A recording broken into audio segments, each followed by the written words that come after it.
Good afternoon, everyone, and welcome to the truth about CPMs and how to protect your credit repair business from fraud and misrepresentation. We're going to start in the next few minutes. Let's give everyone a chance to join. We have a few CROs that are always seem to join a few minutes after, so let's give them a few minutes. We will get started at the maximum at 3:05. But let's give everybody a few minutes. Thank you for attending today's webinar. We have great information for you. Well, good afternoon, everyone, and welcome to today's webinar. We're going to be exposing all the hype and around CPNs and why you basically should stop this as soon as you hear the word in any sales process, and what you need to do to protect your business. You don't want to become a victim of a potential lead that tries to involve you in aiding and abetting in a fraud. So let's go ahead and get started today. Remember that this is for educational purposes only. We have done the best that we can and consulted and done all of our research. In fact, checked everything that we needed to do to get you the best information possible, like as we do as usual in all of our webinars. But if you need to, when you're going to be asked to do some things in your business to add disclosures and statements to different areas of your privacy policy and your terms of use and things of that nature, and you want to run that by the legal professionals that represent you and your business.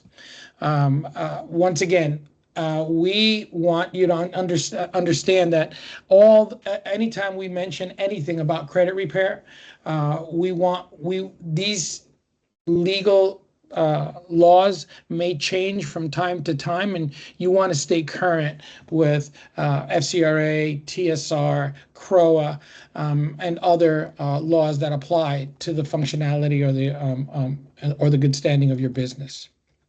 So why does this webinar really matter? Well, the first thing is that CPN is fraud. And I know that a lot of you might not like that because you might have participated or guided customers or referred customers to go ahead and get a credit privacy number and recreate their credit history with a new fictitious social security. But the reality is that is fraud.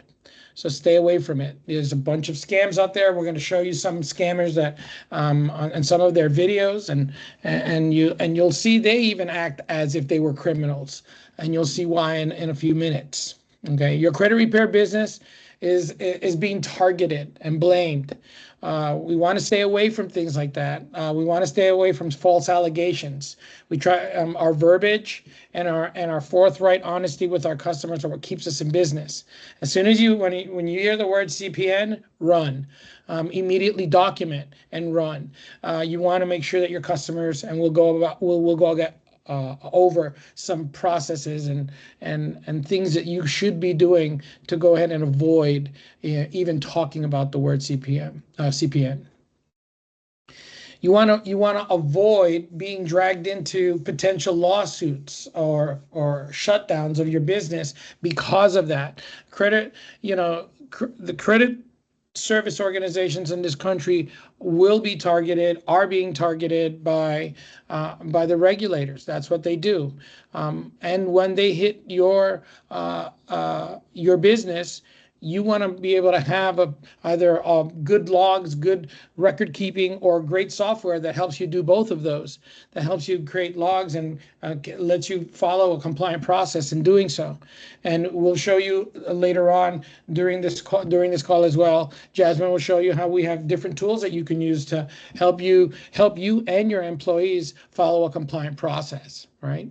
So this webinar is really created for all of us to be able to use the guidance and the tools that we're using and at ScoreCO that we're recommending our customers use along with ScoreCO to be able to deploy compliance and understanding around CPN and how to log the events.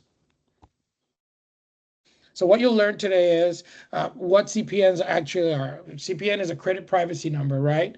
But fundamentally, it's a 9-digit number that has come from somebody that's either dead, that's in jail, their children's social security numbers are being used, and you want to be careful with that because that is illegal. Okay, there are federal laws that really address this issue, right? Including FCRA, CROA, and identity fraud statutes, right? And why any use of a CPN on a credit application is considered a criminal act. I didn't say that you're going to get fined. The person that's using that CPN could be put in jail. That's a criminal act, depending on how they did that, where they did that, and how far along they went down that path. So be very careful with this. You'll learn the warning signs, right? Red flags that'll be able that you'll be able to deploy when considering or to use a CPN, or actually somebody telling you to use a CPN. Right? So you want to be able to identify that, right? You want to be able to have some know your customer policies and processes in there, so that you can not only just ask for their ID, but check it and make sure that it matches different areas of documentation that they're providing. You have an internal underwriting policy for your customers to be onboarded. And if you do detect one, what are you going to do? We'll talk to you about that in a few minutes. You want to also learn how to talk to clients, right? Have scripts involved, where to place those in your software, right? We'll show you how to do that in Score CEO, where you can place scripts or checklists, I believe, a qualification criteria step. And Jasmine will show you how you can deploy that. It's already in Score CEO. All you've got to do is use it. It's within the customizable workflow steps, right? And how to protect your business by taking and adding disclaimers to your end user agreements. So, in Score CEO, we have end user agreements, and we have contracts in there that you can use, but you can certainly edit these contracts and end user agreements. And you may want to include certain CPN disclaimers in there to ensure that your customers know that you are not CPN friendly, and you don't even want to talk about that because that's something illegal, and your business doesn't deal with illegal things. All right. You want to be able to take action, right? Especially now, since everything with AI is being accelerated, right? Including doing some sort of audit and some sort of tracking, right? Everything is going to happen faster. So you want to be able to protect and safeguard your business in the long run, not in the short term. The credit profile number, or your credit privacy number, right? They call them both ways. It depends on which scammer you're talking to, right? This is nothing but a number that is not a legal number that's going to be used to dupe financial institutions or dupe somebody into giving you something, right? It's deliberate. It's a deliberate act, right? It's taking somebody else's social security from a dead person, from a child, from a senior citizen that doesn't go anywhere, right? And they're using those social security numbers, and they're repurposing them and trying to tie them back and reconfiguring your credit profile by starting from scratch, right? Some of these are very sophisticated operators. They'll go ahead and clean and get everything off of a customer's credit, or use virgin credit, right? Like for a child, and go ahead and tie it to your to your name and address, and they'll do a lot of these things. And we'll see some videos later on that even talk about what they need in order for the CPN number not to be denied, and some of them on what banks to go to that they know that are already taking CPNs, and they talk about it as if it was a process, which is crazy. But these are the things that you want to stay away from. This is not issued from a government agency. If you hear that from a client, lead, customer, or a scammer, I would say just move away, record the number, document it if it's a scammer. But this is not issued by any government agency. It's stolen, it's recycled, or it's synthetically created. So be very careful with this. This is something that the DOJ has their eyes on, and a pulse on this 24/7. Be very careful with even talking about this in your business. You have to take a strong stand against this. Why do people fall for these CPN scams? Well, for the same reason that they fall for lies. When you have, and I've spoken to a bunch of you saying, but how is it possible that ABC Credit Corp in my area or on the internet is advertising that they can go ahead and get 100% removed within 30 days? Or something like that, right? Some ridiculous, well, they're lying. And if you lie, cheat, and steal, well, you really can't compete with that because you're not a liar, you're not a cheater, and you're not a thief. So you're really not competing with those customers. Those providers of services, right? Those scammers, they're in their own world, and you just have to, the way we get rid of them is by everybody omitting them from their process and not patronizing that. It is a problem, okay? They have very, very clever marketing. They have fake testimonials, right? And that really encourage customers to do that, right? So this is why your clients sometimes will look at that. And even if you chat GPT some of these things, depending on how you ask the question, it'll say, yeah, they're not considered legal, but if the question is asked differently, it may not say it's illegal. It may not say that it is illegal. So customers may look to validate themselves as well, right? Why? Because they have the fear of being denied credit. These customers are like any other credit customer. They're going in with desperation, right? They need something. They need the job. They need the loan. They need the home. They need the credit for their kid.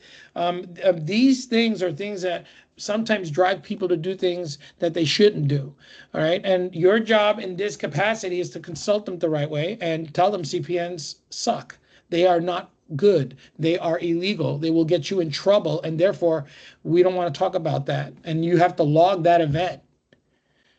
So you have to place it somewhere. You have to self-regulate so that if you do get a regulator that comes to your office, you have a list of customers that you can easily pull up in your software because you've, let's say, tagged them that way. And Jasmine will show you how to do some of that in Scorcio in a bit as well. Everybody is not doing this, by the way.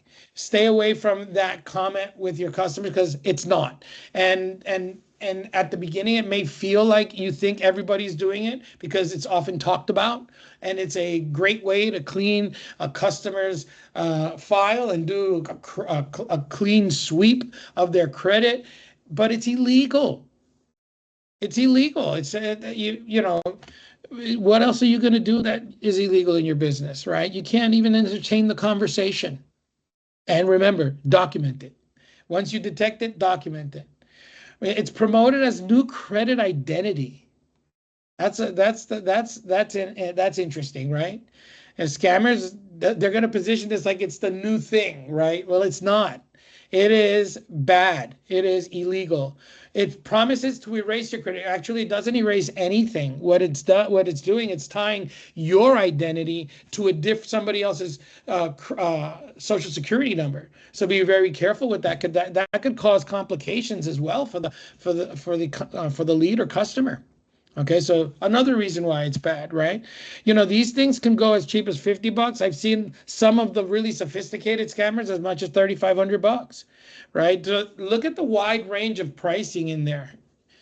For something that's illegal, and that's why there's such a huge swing on this, right? Because I guess there are really good scammers and there are really poor scammers, I guess, right? But the reality is that whether it's up, $35,000, it's not worth it. How much is it worth for your business to stay alive and for you to sleep well at night? How much is that worth, right? Once again, you hear the word CPN, you detect credit privacy number or credit profile number. What you want to do is you want to stop the process, and you start going into investigation mode, and you want to document it. You want to flag the customer in your software. You want to be able to possibly even tie a marketing campaign around or an informational campaign around it, and Scorcio has the capabilities of doing that, and Jasmine is going to show you as well how we can do that also very simply, right? Remember, these numbers are normally linked back to elderly people, incarcerated individuals, children, people that are dead.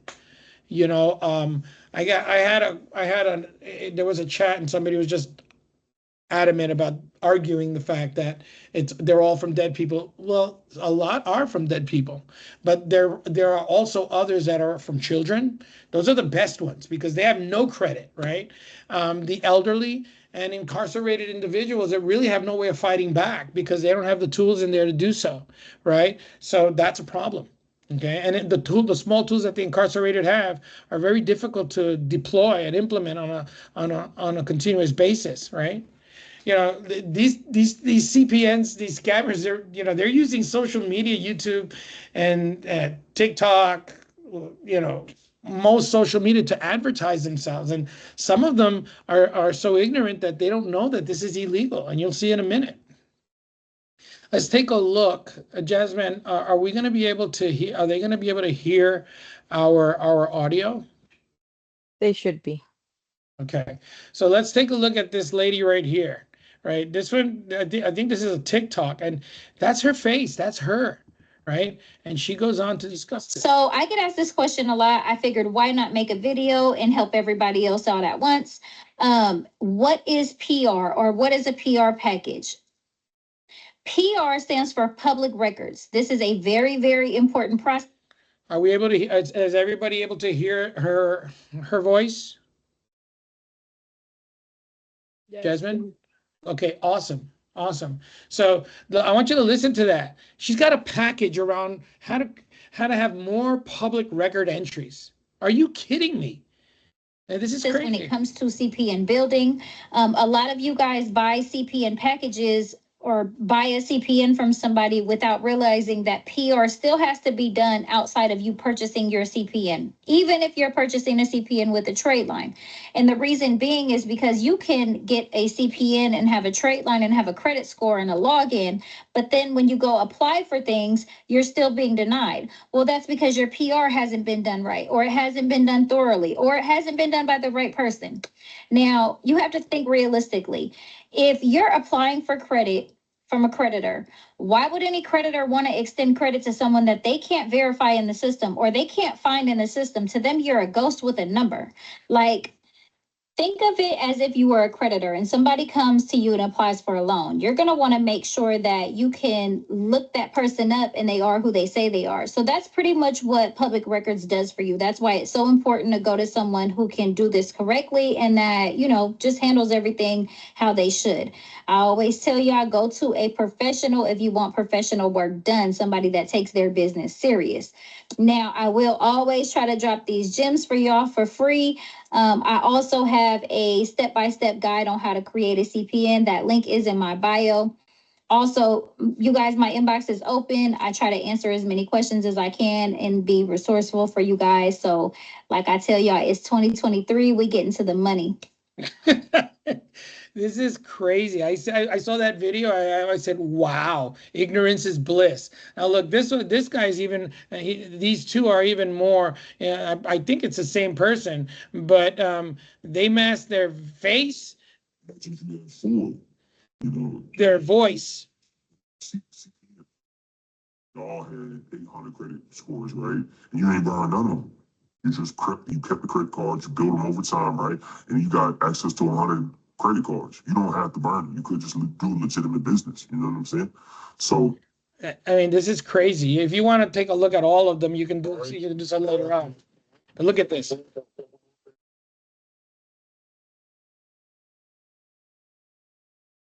Let me ask a question. If it wasn't illegal, why the hell are they covering their face and they have shades on and they're masking their voice with some type of voice apparatus?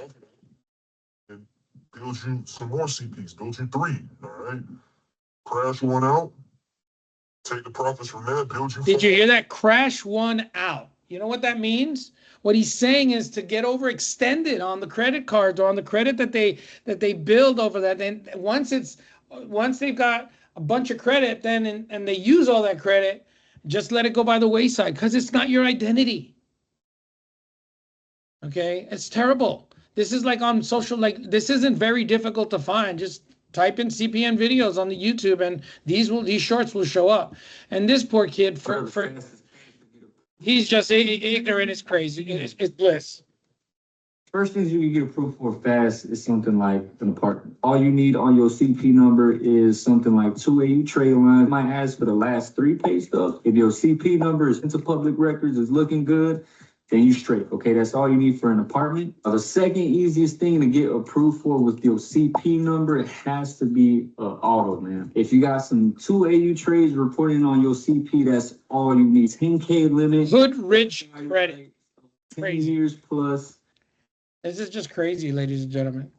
Look at these other ones here. This one is a nice trade line advertisement. If you're looking to boost your credit score quickly and efficiently, using a combination of trade lines and a credit privacy number CPN can be a powerful tool. So this is why, if you've always, and a lot of you have asked me this question in the past, what do I think about trade lines? I think you shouldn't touch them.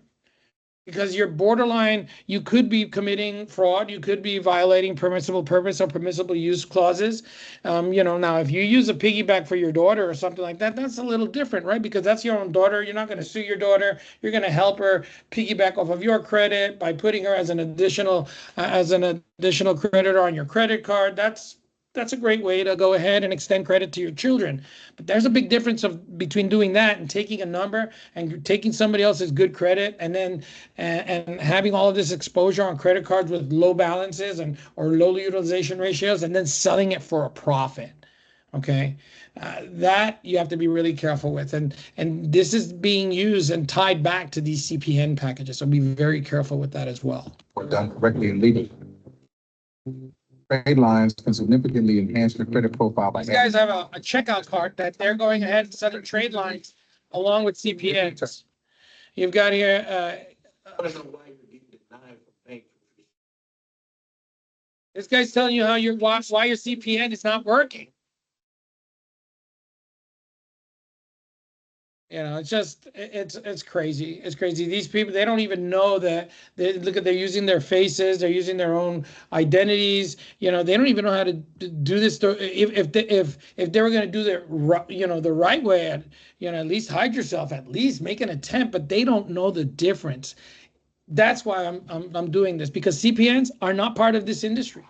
They're not part of any industry. This is an illegal attempt to use somebody else's identity and merge it with your own identity and try to go ahead and create a false impression of who you are. There's a big difference between that and doing a legal, technical, factual dispute and asking the credit reporting agencies to look at something that you think could be incorrect or could be misleading or or you need validation or verification of that because it doesn't look like something that the customer recognizes. Huge difference. So why are CPNs legal? Well, the FCRA this is part of their verbiage of falsifying consumer identity equals violation, right? You cannot have false identifying information. Matter of fact, in the Fair Credit Reporting Act, what are the things that they ask the customer to do? To provide their proof of residence, proof of social, and proof of ID. So if they're using somebody else's social, well, that immediately is fraud right there, right? This CROA, misrepresentation of credit services. Well, if it's illegal and you're selling ethical and legal credit repair, well, you're misrepresenting your credit services. That's a violation for CROA. Federal identity or fraud laws, using a false SN or number. Okay, identity theft and falsification of federal documents. These are in a multitude of areas. This is a violation. The Federal Trade Commission and the Department of Justice classify CPN as fraud, as identity theft. Okay, so be very careful with this. There's no legitimate use of a CPN in the credit repair industry. What are the legal consequences? This is a felony, ladies and gentlemen. This is a fine, but there could be jail time. This is a big orange jumpsuit occasion. Stay away from this, right? Up to between 5 to 15 years in federal prison, depending on the damage that you've done. And you know, the worst thing is that if you're not paying attention, maybe you're not, you know a lot of this, but you have no practices to prove that you're actually promoting that CPNs are not part of your conversation or your sale or your marketing at all. You have to be very blatant about it, right? There is a civil liability for credit repair companies. Okay, and more importantly, with your customers, if you're gonna lose trust when you start talking about something that's illegal. Some customer, if you're doing this or you're even talking about it, they're gonna ask, well, you know, why? When I look at this on the internet, you know, there's guys with bandanas and on their and glasses and masking their voices. If it was so legal, you don't want to be put. Your reputation is worth everything because you're selling a service. If your reputation is suspect, guess what? Your service will be suspect and you'll close less deals. Simple as that. Okay. Red flags to watch for. Client asking for a new identity. That means that they got from some video, somebody, some guru, somebody told them that, you know, there's a way to do a clean sweep, a credit sweep, a clean, a new outlook in life, right? You know, you be careful. Some CPNs start with the synthetic ones with 800 to 899. You want to be really careful about those, right? Those are the synthetic ones. Your intake forms, right, or the way your intake process or your work or your sales process, you want to have some sort of a checklist that you have to validate that customer before you take them on as a customer. And as soon as you identify that there could be a CPN involved, you want to immediately shut that down. Lose the customer. It doesn't matter. It's not worth it. There's no amount of money that's worth being tagged as somebody that, or you could be being mystery shot by the government. You don't know, right? Suspicious address histories, verify them, right? Unrealistic address histories, because synthetic identity hasn't existed long. Look at the addresses that appear unverifiable, recently created, or tied to multiple unrelated individuals. Right? That's, you know, these are things that, you know, somebody told me I should use a CPN. You know, these are all big red flags to watch out for. These are things that you want to immediately take out of the conversation, stop talking about them, or put an end to the lead or the customer because it's not going well. Proactively detecting CPNs and synthetic identities, right? Well, the Federal Reserve has a mitigation toolkit. Jasmine, can you go ahead and place that mitigation, this link inside of the chat, please? Both of them. It's actually more parts, and if you want, I only got the mitigation toolkit and the module 4 of detecting a synthetic identity. Take those. You should take a look at that. You should train your personnel on it, right? You want to have a policy, right? That it's a written policy. You want to add it to your privacy policy. You want to add it to your terms of use. You want to add it to your contract. You may want to even create a policy that they can go ahead and attest to, that they sign either as part of your contract or a completely different document that says that we are never going to onboard it because we are no CPN company. We do not approve of it. It is an illegal act. Whatever that policy says, anything is better than nothing at this time because it's illegal. You want to ensure that the regulators know that you are pro credit repair the right way, not the wrong way. Okay, and you want to make that visible. You want to self-regulate, and that's what regulators love to see, self-regulation. You want to make sure that your software gives you the ability to track that, right? If you have a customer, right, that you detect or a lead, send them a termination letter or termination or a policy letter. We cannot continue this conversation for the following reasons, and send that one. You know that in Score CEO, you can create a tag, add that tag to a campaign, and that will automatically send that campaign to the customer or the lead because you've already identified them as a CPN. This is the time that it's better to ask. You don't need to ask for forgiveness here. This is where any conversation after that, after you know or suspect that could be a problem. Okay, that could be a problem. And if they produce the paperwork that you need and do things the right way, well, that's a whole different conversation. But this is where you want to be always right. You want to train the people in your business, right? Have scripts about new identity and CPN, right? What to watch out for, and use this presentation if you want. This will and can be distributed to your businesses so that you can go ahead and use it as a training tool. Okay, you want to create an audit trail. That's why your software should have an audit trail of the things that you're doing, right? Like a KYC checklist, a know your customer checklist. You know, this is something that banks do, that automotive dealerships do. Anybody who's lending anything on credit, they're using a KYC process of some sort. In the credit repair business, our KYC process is to ensure that the customer has a valid license, right? An address that ties back to a bill that they have of some sort, right? That if they're not, at least their name and their social also tie back to that. There's a process. This isn't just to send to the credit reporting agencies and or something like that. This is to be able to know your customer better so that you can go ahead and match different pieces of very individualized information, right? Personal information, PIR, and go ahead and validate it. It's not just something that you need to have to send out the letters. Yeah, it's for that as well. But the process is so that you know your customer, KYC. This is a red flag rule thing for financial institutions. And we are not a financial institution as a credit repair business, right? If you are a credit repair business, you are not a financial institution, as you know, but you're in close proximity to the space. You share the same customers and you need to follow the same processes, right? You want to go ahead and step up your verification. KYC is going to let you do that. Having a written policy, having a termination later, and training your employees, let's say once a year, and have them sign a piece of paper, an attestation. I took the training with Joshua Carmona for compliance, for CPN, for detecting CPNs and synthetic identities.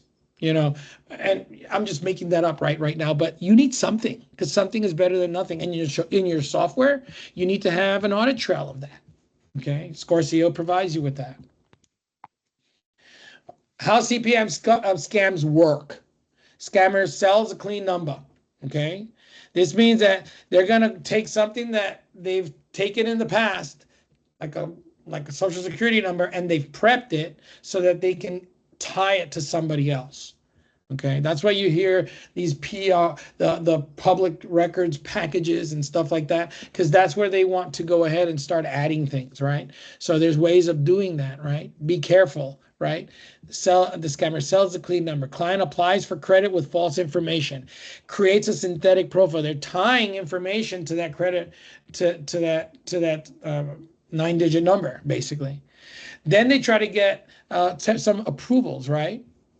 And then they start getting some approvals. Then they start acquiring credit, and then the rest is history, right? So, but the bad thing about that is that even if the customer did this on their own, and this is why you want to fire them sooner rather than later if you detect this, guess what? They engaged you as a credit repair company.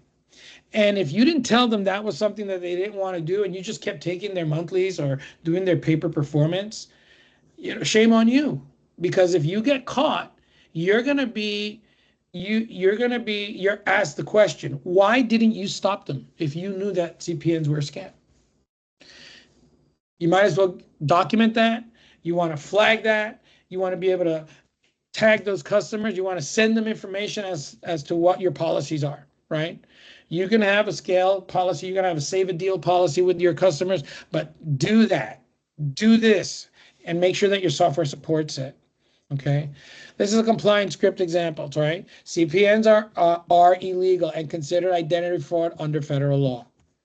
Okay. It's important to be clear that there's no legal or approved use of a CPN for credit purposes. This isn't an ITIN number, ladies and gentlemen. An ITN number has a purpose. This is an illegal thing. Okay, using one violates federal laws, FCRA, CROA, and identity theft statutes. Why are we mentioning what we want to mention those? Because those are the ones that regulate our industry and how we operate within the realm of it, right? Amongst others. This removes the confusion and helps your clients understand the seriousness of the issue. Using one could expose you and your company to criminal liability. Okay, we only work with real legal information to help you improve your credit safely. Help you, because you can't guarantee the help, right? Because we can't guarantee the results, right? But you want to have these 3 types of statements on your websites, part of your unique selling propositions, right? Part of your terms of service or privacy policies, right? They want to be everywhere on your contract. You want to be able to deploy that, and you can do a lot of that within Score CEO with the contract, with the terms of services, all of that.